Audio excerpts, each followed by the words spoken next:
Howdy, y'all. Welcome back. It's the weekly economic update for November 8th, 2021. I hope everyone had a terrific weekend. It was pretty nice here in Colorado. Had, unseasonably warm weekend. It was up near the 70s, which, it's fine with me. Got to wear shorts for a little bit longer and did some chores and pretty much just sat on the couch and watched, college football on Saturday. So Cougs won, which was definitely good. So, and then after last week with the Astros losing the World Series, a little depressing. I do apologize for not doing a video on Friday. I took the afternoon off and spent it with my wife. So, all right, well, let's go ahead and, jump into the weekly update here. So, all righty. Starting out here, the week on Wall Street, Federal Reserve announcement on tapering, a fresh batch of corporate profits, and an encouraging economic data lifted stocks to another weekly gain. The Dow Jones was up 1.42. The S&P 500 was up 2%. The Nasdaq was up 3.05, and the International was up 1.58. So, really solid week across the board. Next, stocks marched higher throughout the week, lifted by a succession of positive corporate earnings surprises, optimistic forward guidance by some companies, and healthy economic data. Continued strong third quarter profits reinforced the narrative that businesses were able to meet strong consumer demand and maintain robust profit margins despite the headwinds of inflation and supply chain knots. Investors were unfazed by the Fed's midweek announcement that it would begin its bond purchase tapering plans, in part because it had long telegraphed and Fed Chair Powell's optimistic analysis of the current state of the economy. Also cheered was the announcement of a new COVID-19 antiviral pill and a powerful rebound in job creation, driving stocks to new heights to close out the week. So all in all, not too bad. We got some good news from the Fed that they were going to, begin their bond tapering, going from $120 billion a month, and by probably next summer, sometime in June-ish, should be down to near zero. The downside of that is they're not probably going to start raising interest rates until the tapering is complete. So we'll see where that goes. All right. Next paragraph. In an eagerly awaited November meeting of the FOMC, the Fed pulled the trigger on its plan to taper monthly bond purchases. Fed tapering will begin this month with reductions of $15 billion per month, $10 billion in treasuries, and $5 billion in mortgage-backed securities. That will end this pandemic era policy response by July. So there's the answer, July of 2022. The Fed reiterated its belief that inflation remained transitory. I don't know about that. Throughout, though conceding it had underestimated its acceleration and persistence, it did not expect interest rates to be raised until after the completion of the tapering program. Powell expects inflation to stay elevated until mid-2022, which he anticipates supply chain bottlenecks to clear. So, some positive news. I mean, it's kind of a mixed bag right now. You can look at some things, it looks great. You can look at other things and you can say, well, this is just awful. So, all right. Economic data this week. We have the consumer price index and jobless claims on Wednesday. Friday is jobless claims are a day early because of Veterans Day, I assume, on Thursday. Friday, we have consumer sentiment, job openings, and labor turnover survey. Few companies reporting earnings this week. Today, PayPal is reporting. Tomorrow is D.R. Horton, Cisco, Planeteer Technologies, DoorDash, Coinbase, and Roblox Corporation. Wednesday is Disney and Affirm Holdings. And Friday is AstraZeneca. All right, that's everything there for the weekly update. Also have the monthly economic update going out to my mailing list, and it's also on Twitter and Facebook and all those good places. So it's kind of a recap of a lot of stuff we talk about each week. I'll just kind of hit the high points. Let's see. Strong corporate earnings season, renewed investor enthusiasm for stocks and propelled the market to healthy gains in October. The Dow Jones for the month was up 5.84. The S&P was up 6.91 and the Nasdaq was up 7.27. So that's some good news there. Let's see. As far as the different sectors is how they performed this month, consumer services. Let's see. Let's start out here. Every industry sector moved higher in October, except consumer services, which saw a marginal loss of 0.47.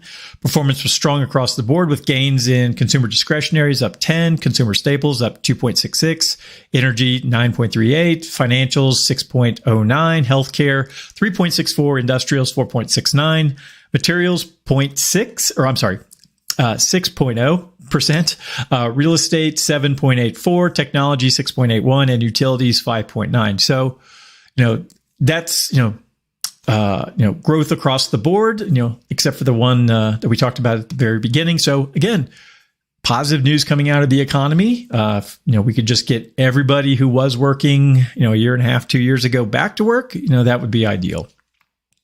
What are investors talking about in November? In the month ahead, expect news from Washington to continue to drive some market activity. One issue that may be in the headlines is the federal debt ceiling. That is something that is looming out there, which is expected to be resolved before early December. Raising the debt ceiling will allow the federal government to pay its bills, including interest payments on Treasury and government programs. But the markets might get unsettled the closer the debt ceiling deadline approaches without a legislative agreement. That's probably going to be the big problem as far as getting the left and the right to agree on anything right now. They're just so far apart. I just really don't see that coming to fruition. They'll probably kick the can down the road by another 90 days or 6 months. All right. World markets for the month of October. The MSCI gained 3.21. Major European markets were up 2. France was up 4.76, Germany 2.81, and the UK 2.13. As far as the Pacific Rim, it's kind of mixed. The Hang Seng market added 3.26, while the Nikkei slipped 1.90. All right. I think that was all the big stuff there. All right. 2 white papers going out this week. The first one is FANG is now MAMAA. This has to do with the acronyms for different technology stocks. So let me begin. CNBC's Mad Money host Jim Cramer created the popular FANG acronym to denote some of the largest, most powerful companies in the world: Facebook, Amazon, Apple, Netflix, and Google.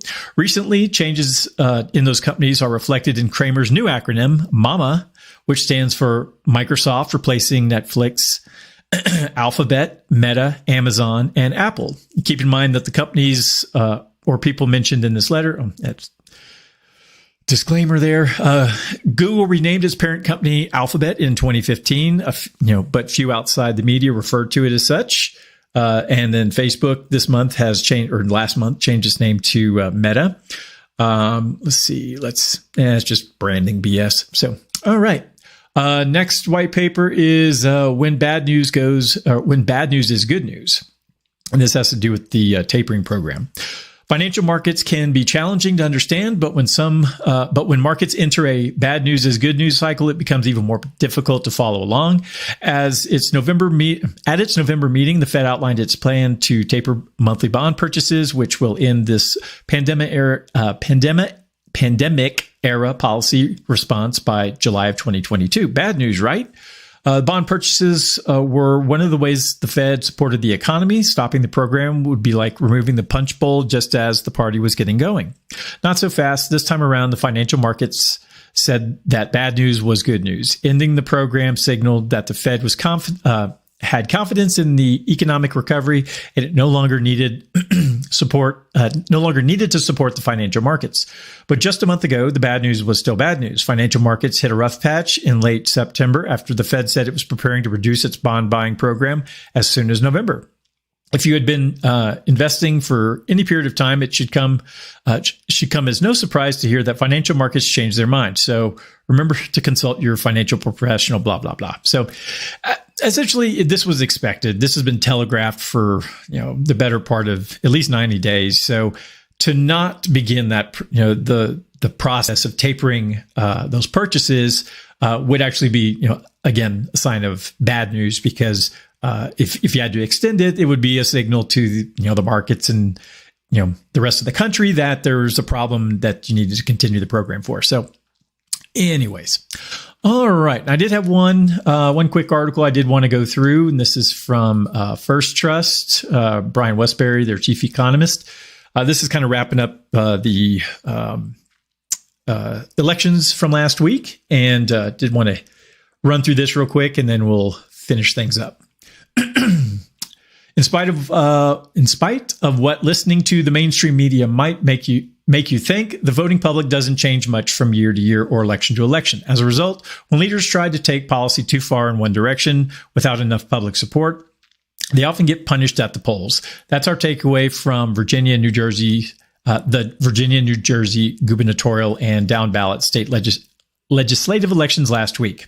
Here are 5 key potential lessons from Tuesday. First, if former President Trump isn't running or in office, it's hard for Democrats to use him as a boogeyman to scare voters. Second, white working class and rural voters will turn out in high numbers without Trump on the ballot and in favor of more conventional GOP candidates. Third, early signs suggest that the GOP continues to make headway with Hispanic voters. One of the counties in New Jersey that shifted the most towards the GOP was Passaic County, with some towns with heavy concentrations of Hispanic voters leading the way.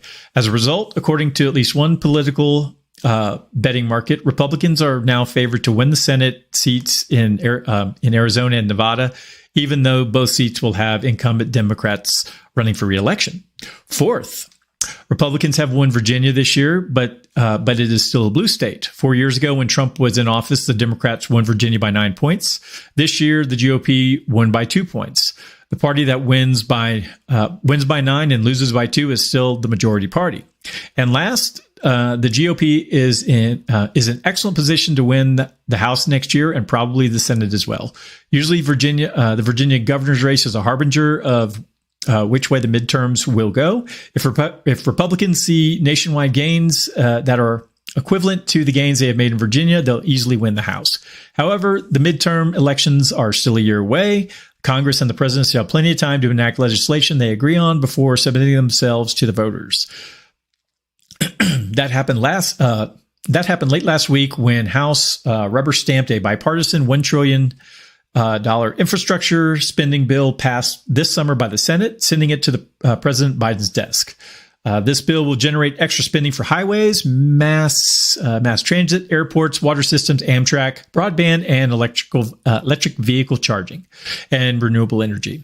This spending shifts resources from the private sector to the public sector, and to the extent that it's paid for by the Federal Reserve money printing, it will push inflation higher. However, this bill did not create new entitlements, and in small part of total nominal GDP over the next 10 years, which the House of Management and Budget pegs at $282 trillion. In spite of this spending, the budget deficit should be substantially smaller in 2022.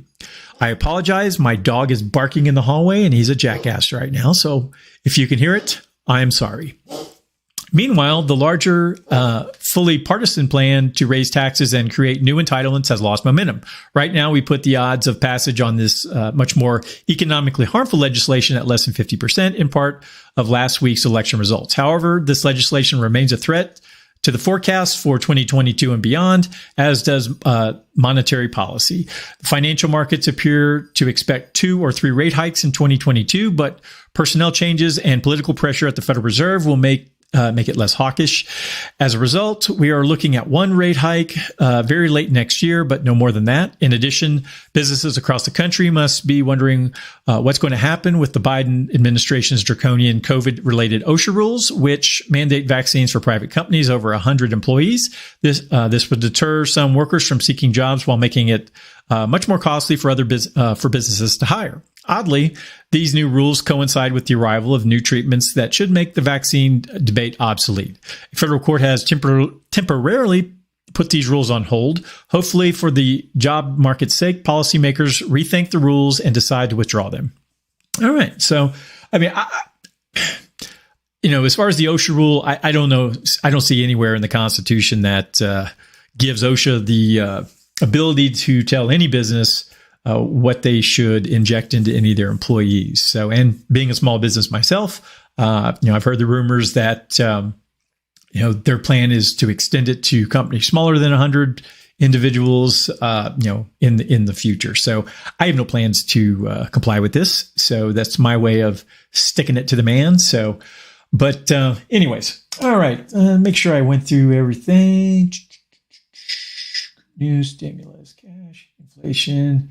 Yeah, earlier talking about the inflation situation, whether or not it's transitory, my belief and the belief of many of the economists that I follow, feel fairly confident that we're going to have a lot of we're going to have a good deal of inflation, at least until interest rates start rising, and that's going to put a pinch on a lot of people. So I would suggest saving your pennies and maybe looking for ways to make your budget more efficient.